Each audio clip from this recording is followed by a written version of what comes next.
అందరికీ నమస్కారం అండి. బాచీరావు ఆస్ట్రో సెంటర్కి వెల్కమ్ అండి.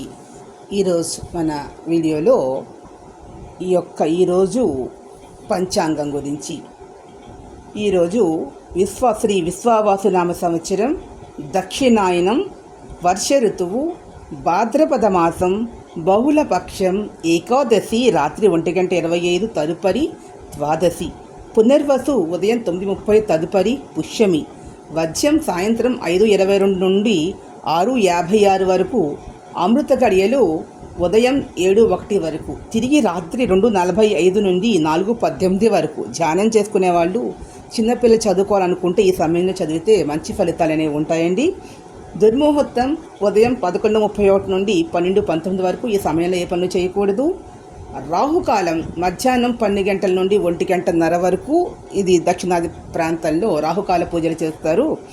గుళ్ళలో రాహుకాల దీపాలు వెలిగిస్తారు. సూర్యోదయం 5:51, సూర్యాస్తమయం 6 తర్వాత ప్రదోషకాలం ప్రారంభమవుతుంది.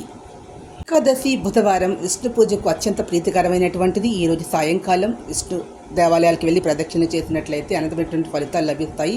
తులసితో పూజ చేసినట్లయితే ఇష్టాలు సిద్ధిస్తాయి. బుధ మహాదశ అంతం జరుగుతున్న వారికి అత్యంత సుఫలితాలు లభించే అవకాశం. ఎవరైతే జ్ఞాపక శక్తి లోపంతో బాధపడుతూ ఉంటున్నారో, అదేవిధంగా నరాల బలహీనతో బాధపడుతున్నారో, అలాంటి వాళ్ళందరికీ ఈరోజు పెసలని ఆహారంలో తీసుకోవడం వల్ల ఆరోగ్యం మెరుగుపడే అవకాశం. వారఫలాలు, దినఫలాలు, ఆస్ట్రాలజీ వీడియోస్ కోసం please subscribe my channel. Thank you to all.